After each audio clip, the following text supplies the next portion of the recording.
생산과 소비 브로그 시작하겠습니다. 저번 시간에 조선 총독부의 상공업 육성 정책과 결과를 살펴보았죠. 실제로 상공업을 육성했죠. 법인세도 많이 낮추고 법인세율도 실제로 투자가 많이 이루어졌죠.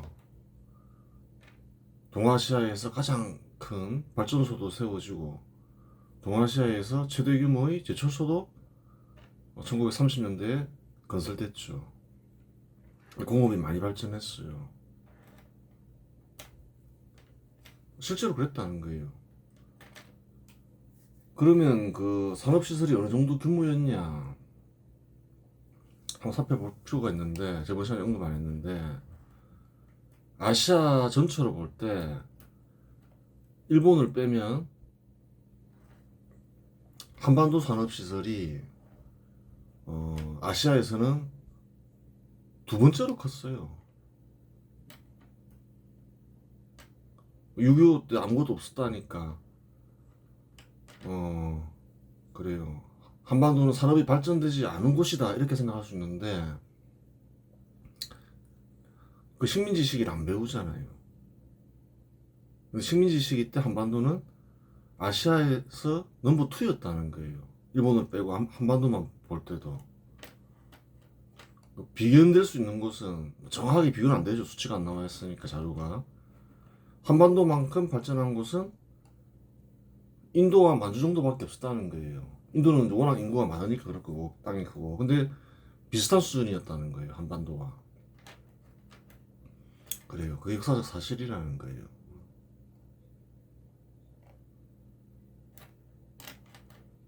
그런데 왜 6.25 전쟁 끝났을 때 가장 가난하고 산업시설도 없었냐? 이런 이제 큰 제철소, 큰 발전소 이런 게 다 북한에 세워졌다는 거예요. 그것 때문에 이제 분단이 되고 난 뒤에는 산업시설이 그렇게 많지가 않으니까 아주 가난해져 버린 거죠. 그런 역사적 배경이 있는 거예요. 한반도가 산업시설이 발전되어 있던 곳이다. 넘버 2에 해당됐다. 그러면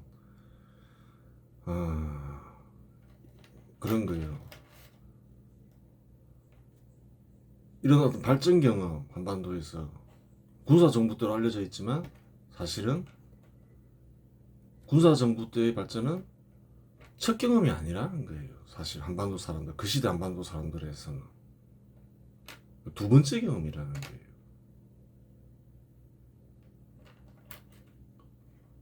두 번째 경험이니까 성공할 수 있었다는 거예요. 우연이 아니라는 거죠. 그래요.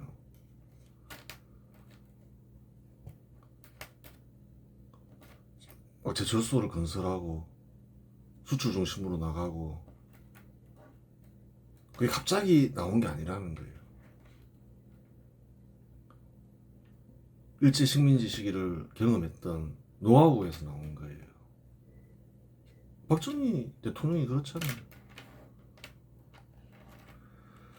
일제 시대를 겪었던 사람이잖아요. 그리고 조선 총독부가 양질의 일자리를 또 잘 제공했다. 산업도 아시아 넘버 2로 만들고 저번 시간에 확인했죠. 그래서 사실은 반성을 해야 되는 거예요. 군사 정부 이후에 조선 총독부보다 산업을 잘 키우고 양질의 일자리를 잘 제공한 정부가 없다는 거예요. 군사 정부 이후 정부는 조선 총독부보다 못한 정부라는 거예요. 대통령들은 총독만도 못했다는 거예요. 발전상을 보면 그렇게 되는 거예요. 반성해야 되는 거예요. 총독도 이렇게 정치를 잘했는데.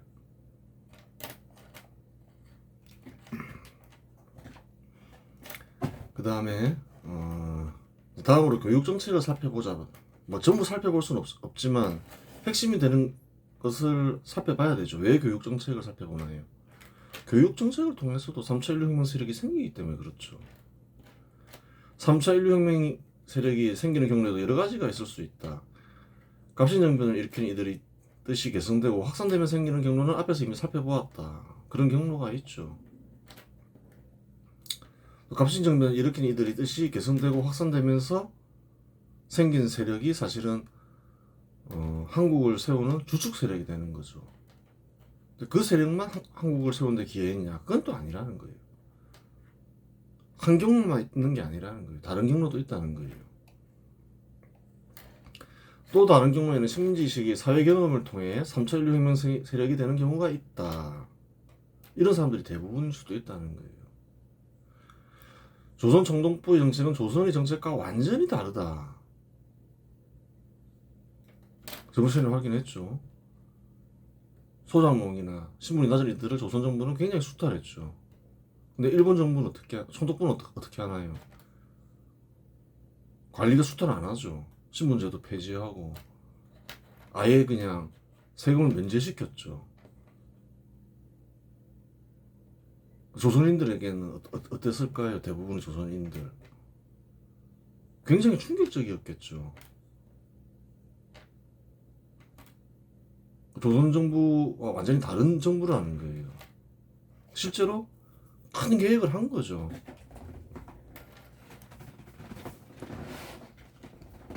신분제도도 인정되지 않고 신분이 낮았던 이들에 대한 정부의 수탈도 없다. 또한 상공업 육성을 통해 양질 일자리를 제공한다. 그렇죠. 차별과 열등감으로 인해 식민지에서 벗어나고 싶다는 생각은 조선인 누구에게나 생기기 마련이지만 이와 같은 그래요. 뜻을 조선 총독부의 뜻이죠.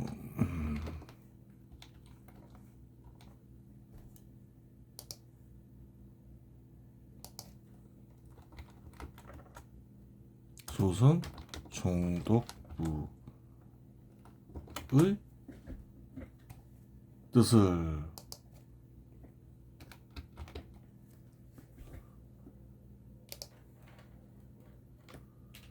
개성 발전시켜야 한다고 생각하는 이들 역시 생기기 마련이다. 그렇죠. 그러한 이들은 갑신정변을 일으키는 이들의 뜻과 같지만 급진개화파의 뜻을 계승한 것은 아니다. 급진개화파의 뜻을 계승한 건 아니죠. 근데 사실은 뿌리는 같나요? 같나요? 근본은 같잖아요. 조선 총독부의 뜻은 뭔가요? 일본의 3차 인류혁명의 뜻을 계승한 거죠. 개혁, 개방의 뜻을.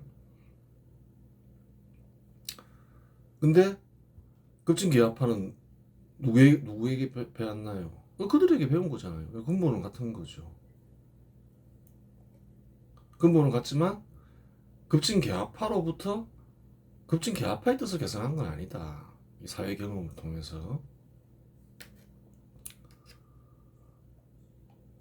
그들은 일본 정부, 좀 더 구체적으로 말하면 조선 총독부의 뜻을 계승한 것이다.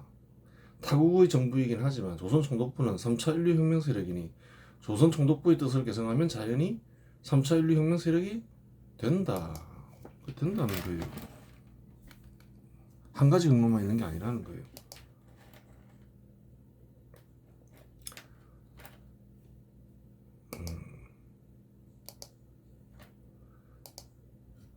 당시 대부분의 조선인들에게는 두 종류의 감정이 교차하며 충돌했다고 보면 된다. 한 가지는 식민지 주민이라는 열등감이고 다른 한 가지는 조선 총독부의 계획 정책에 대한 호감이다. 이는 서정주의 시 자화상에 잘 나타나 있다. 식민지가 되면 열등감이 생기죠. 지배민족, 지배종족, 피지배종족 이런 게 생겨버리잖아요. 그런 거에 대한 거부감이 있죠. 또 열등감에도 빠지고 우리가 얼마나 못났으면 식민지나 되냐 이러면서 그런 열등감도 생기고 안 좋은 감정들이 생기는 거예요. 한편 또 어떤 감정이 생기나요? 이 개혁을 본다는 거예요. 신분제도 폐지되고 실질적으로는 폐지 안 됐다 치더라도 또한 상공업을 막 육성하고 수탈도 사라지고, 그럼 긍정적인 감동도 생길 거 아니에요. 그럼 두 감정이 충돌한다는 거예요. 자연이. 누구나 그렇다는 거예요.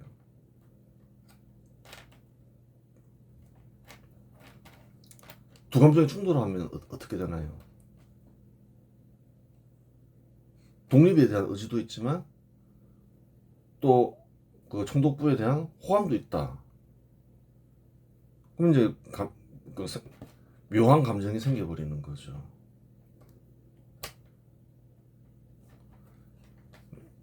그런 두 가지 감정은 서정주의 시에 잘 나타나 있다는 거예요. 서정주의 시를 서정적으로 이해할 수도 있지만 표현이 서정적이니까 서정시가 아닐 수 있다는 거예요. 뭐 애비는 종이었다, 밤이 깊어도 오지 않았다, 뭐 어떤 그래요. 팥뿌리 같이 늙은 할머니와 대추꽃이 한 주 서 있을 뿐이다. 뭐 시골 풍경도 보이고.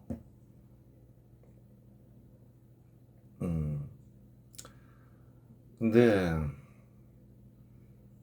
다르게 볼 수 있다는 거예요. 1년을 조선시대로 볼 수 있다는 거예요. 애비는 종이었다. 신분제도가 있는 곳이었다. 비판한 글일 수 있다는 거예요. 신분제도가 있는 곳이었다, 조선은.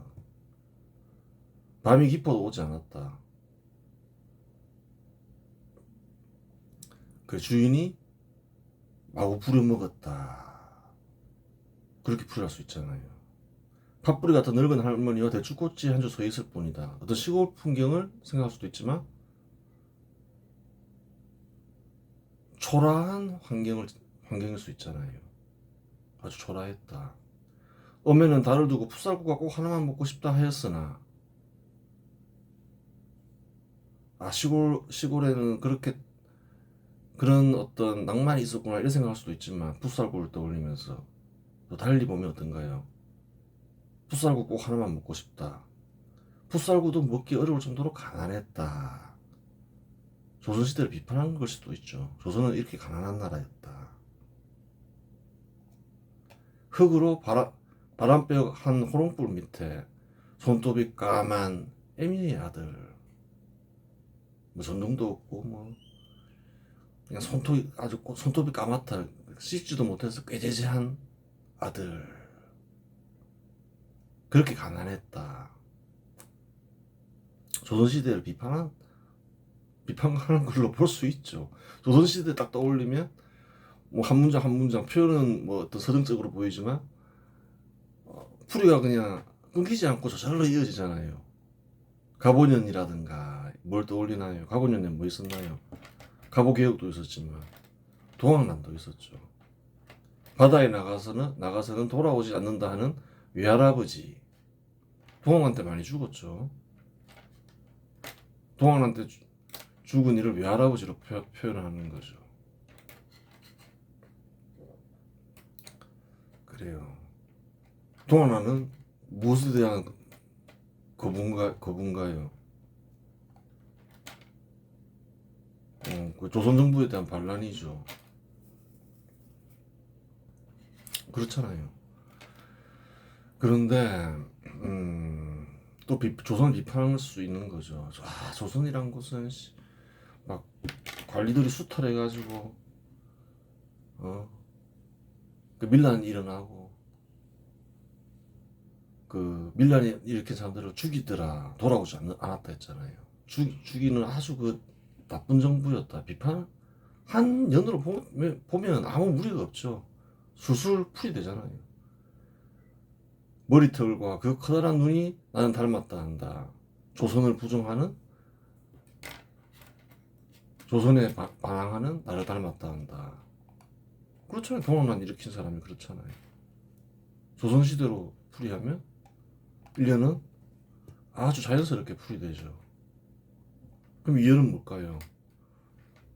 1년에 대조되는 연이 이게 자연히 연이 되는 거예요. 1년을 이렇게 풀이를 완벽하게 하면 23해 동안 나를 키운 건 파라리 바람이다. 바람은 뭔가요? 1년을 조선으로 치면 갑자기 나타난 거잖아요. 바람은 원래 있던 게 아니잖아요. 외부에서 들어온 거. 일본 식민지 이렇게 해석할 수도 있고, 어떤 식민지 시대에 있었던 조선과 구별되는 것, 조선 총독부의 뜻, 새로운 거라는 거예요. 바람은. 세상은 가도 가도 부끄럽기만 하더라. 그 바람을 받아들이니까 뭔가 부끄럽더라. 열등감이 있다 했잖아요. 그 새로운 걸 접하니까, 식민지가 되고 이러니까. 풀이가 아주 자연스럽죠. 어떤 이는 내 눈에서 죄인을 읽고 가고, 어떤 이는 내 입에서 천치를 읽고 가나. 이 뭔가요? 1년을 이 조선의 비판이라 했죠. 그럼 이유는 뭘까요? 조선 총독부를 긍정적으로 봤다는 거예요. 이런 개혁은 좋은 것이다.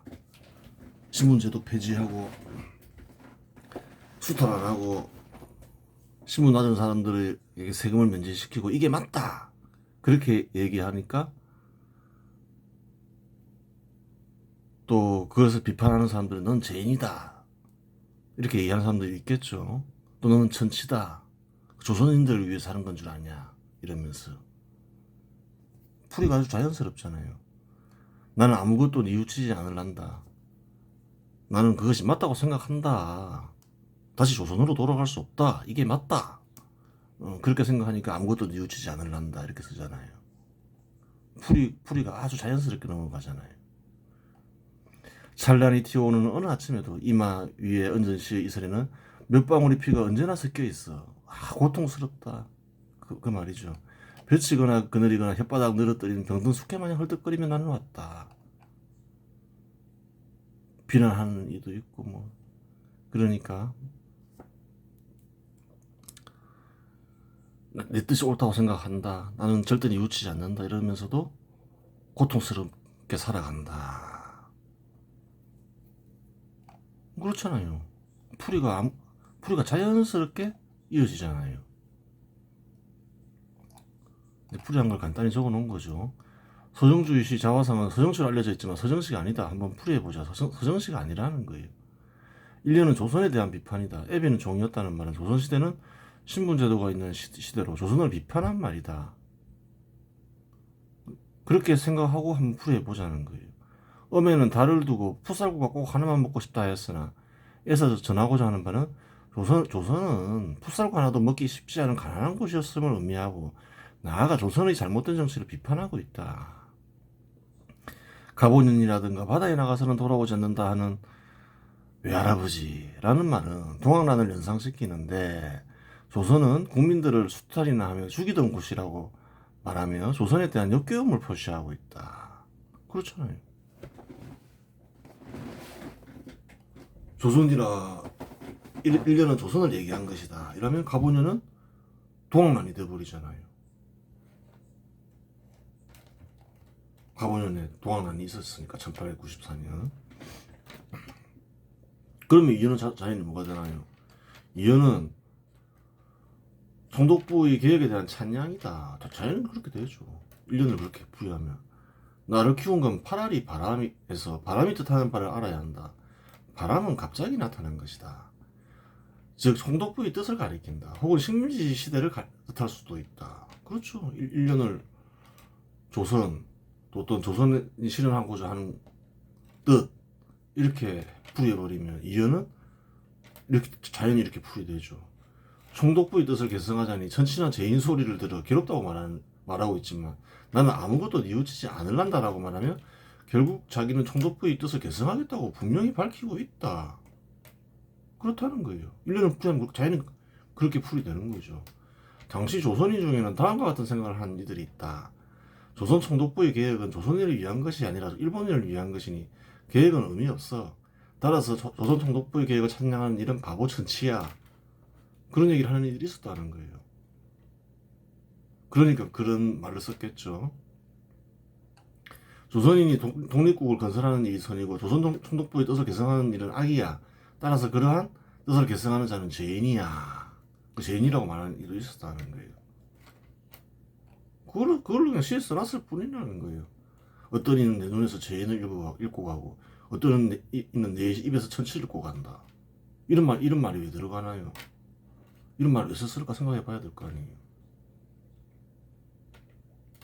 1년을 조선으로 풀이하고, 2년을 식민지 시대로 풀이하면, 자연히, 개혁이 옳다, 이렇게 생각하면, 이런 말을 하는 이들이 생긴다는 거예요. 시대적 배경을 알면. 아무 풀이에 무리가 없잖아요. 이연을 이렇게 풀이하는 일은 현 시대 한국에서는 드문의 일일 수도 있다. 이런 풀이가 있을까 생각해 볼 수도 있죠. 그런데 1년을 조선에 대한 비판으로 인식하면 자연히 이연은 그에 대응하는 년이 되니 이와 같은 풀이가 되는 것이다. 즉 1년을 어떻게 풀이하냐에 따라 이연의 풀이가 달라진다. 하지만 두 감정이 교차하며 충돌하여 몹시 괴로웠음을 삼면에서 벼치거나 그늘이거나 혓바닥 늘어뜨린 병든 숙회마냥 헐떡거리며 나는 왔다라고 말하며 밝히고 있다. 몹시 괴롭다. 개인적으로. 조선 총독부의 개혁을 경험한 대부분의 조선인들은 서정주와 같은 감정을 누구나 지녔다고 봐야 한다. 그럴 수 있다는 거예요. 두 감정이 교차할 수 있다는 거예요. 차별에서 벗어나고 싶은 생각. 하지만 이 조선 총독부의 개혁은 사실 엄청난 거였죠. 거의 혁명이었죠. 조선 정부와 비교하면. 거기에 대한 어떤 호감, 교차하지 않았을까.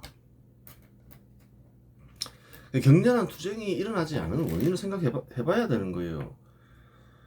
차별에서 벗어나서 독립하고 싶은 감정도 있었겠지만 조선인들 누구에게나 어느 정도는 있었겠죠.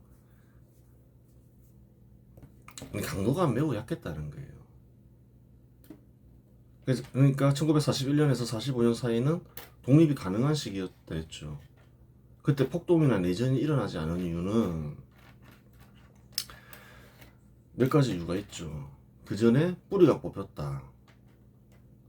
정민회전 때 뽑혔고, 나중에 보겠지만 또 1920년 봉오동 청산리 전투에서 또 남아있던 뿌리가 뽑혔다. 그런 부분이 하나 있고, 두 번째는 뭔가요? 개혁을 경험함에 따라서 두 가지 감정이 교차했다는 거예요. 실제로 엄청난 개혁을 했다는 거예요. 관리들이 수탈이 사라지고, 신분이 낮았던 이들의 세금을 다 면제해주고, 양질의 일자리를 공급했고, 산업을 발전시켰고, 그것을 보는 이들은 어떤 감정이었겠냐는 거예요. 감정이 교차한다는 거예요. 그러면 어떻게 되나요? 독립에 대한 의지가 있더라도 폭동을 일으키거나 내전을 일으킬 정도로 강하지가 않다는 거예요. 또 이렇게 생각할 수도 있는 거예요. 조선 총독부 없이 과연 조선인들끼리 이렇게 나라를 발전시키고 제대로 운영할 수 있을까? 또 예전처럼 조선처럼 돌아가는 거 아니야? 그런 생각을 하는 이들도 생길 수가 있다는 거예요. 이런 이제 경험을 한 이들은.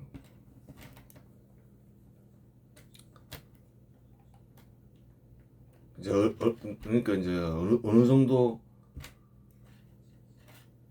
감정이냐, 사람마다 좀 다를 수는 있겠죠. 그래도 독립을 해야 되겠다 생각하는 이들이 있을 수도 있고, 차별에서 벗어나고 싶다. 아니야, 두 감정이 교차하지만 개혁이 맞아, 조선 총독부가 개혁하는 게 맞아, 이렇게 생각하는 이들도 생기기 마련이고, 다양했을 거라고 봐야 되는 거죠. 어쨌든 독립이 된 데는 그래도 독립을 해야 되겠다라고 생각하는 이들이 훨씬 많으니까 독립이 된 거예요. 두 감정이 교차했다 하더라도. 그래요. 조선 총독부는 교육에 많은 투자를 했다. 보통 학교는 지금의 초등학교에 해당되는데 총독부는 1910년 100여 개에 불과했던 학교는 1943년 6천여 개로 급격히 늘어났다. 학교가 굉장히 많이 증가했다는 거예요. 고등고등학교는 현재의 중고등학교 과정에 해당하는 내용이다. 1910년에는 대한제국식의 학교를 총독부가 인수한 형태로 10개 미만이었다. 그러나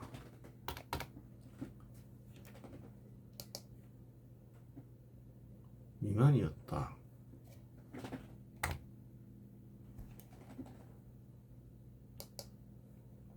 그러나 1940년에는 일본의 식민 통치 정책이 강화되면서 그 수가 급격히 늘어 1943년 기준 155개 교에 달한다. 전문학교는 그리고 뭐 의학 대학교에 해당하는 고등교육기관으로 의학, 법학, 농림 등 특정 분야의 전문 인력을 양성했다. 그래요. 1910년에는 사실상 전문학교가 없었고 1920년 조선교육령 개정 이후 본격적으로 설립되기 시작했다. 1940년대는 1943년 기준 42개로 증가했다. 의학, 법학, 농림 등 이제 대학교 교육을 시키려면 교육을 시킬 수 있는 사람이 있어야 되잖아요. 조선에는 크게 많이 없었겠죠. 근데 이제 일본에는 많잖아요. 교육에 큰 기여를 한 거예요. 사실은 교육에도. 1910년에는 아직 실업학교도 있죠. 실업학교 크게 늘어나죠. 1910년에 17개였는데 258개죠. 뭐 농업, 상업, 공업 이런 기술을 가르치는 곳이죠. 기술도 이렇게 가르치고 그래요. 배울 수 없는 것들을 많이 배웠다는 거예요. 또 그런 배운 이들이 또 교육자가 돼서 또 많은 사람들을 양성했겠죠. 이런 일은 좋은 일인 거예요. 기술을 배우고 이런 거는. 1910년에는 학교에 다니는 이가 2만 명에 불과했지만 1943년에 160만 명으로 크게 증가한다. 조선인들을 얘기하는 거죠. 1차 조선 교육령에서는 조선인에게는 일본인보다 짧은 보통 교육 기간을 명시했다. 일본인은 6년제였던 반면 조선인 보통학교는 4년제였다. 즉 일본인과 조선인을 차별하여 교육시킨다. 차별이 있었다는 거예요. 처음에는. 차별이 언제 폐지되냐. 2차 때 폐지된다는 거예요. 2차 조선 교육령에서는 차별을 철폐한다. 조선인 학교와 일본인 학교를 법적으로 구분하지 않았다. 조선인과 일본인은 법적으로는 같은 학교에 다닐 수 있었다. 제도적으로 차별은 사라지지만 법적으로는 사라지죠.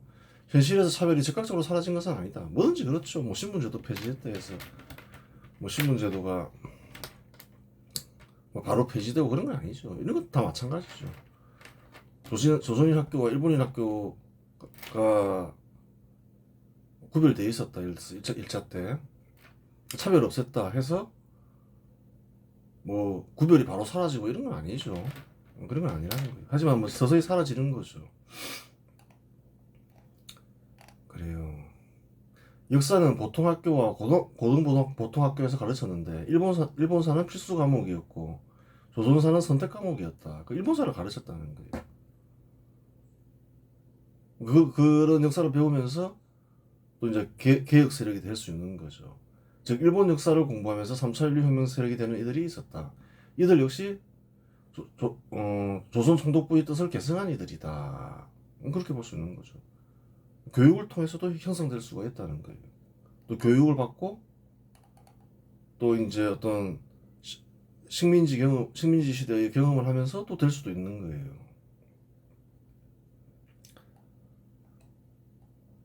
그런 이들이 굉장히 많겠죠. 43년만 돼도 이제 교육받는 이가 160만 명이 이르잖아요.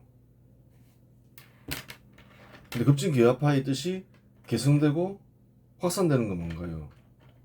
제한이 많잖아요. 독립운동한다면서. 전수되기가 어렵죠. 뭐 근본은 같긴 한데 또 약간씩 이제 견해가 달라지잖아요. 식민지가 되면서. 그래요. 이런 사람들이 사실은 한국을 세운다는 거예요. 조선으로 돌아갈 수는 없어. 그래요. 식민지는 잘못된 거지만 조선 총독부의 정책은 맞아. 이런 신분제도 폐지하고 수탈 안 하고 이런 계획 정책이 맞아. 상호 육성해야 돼.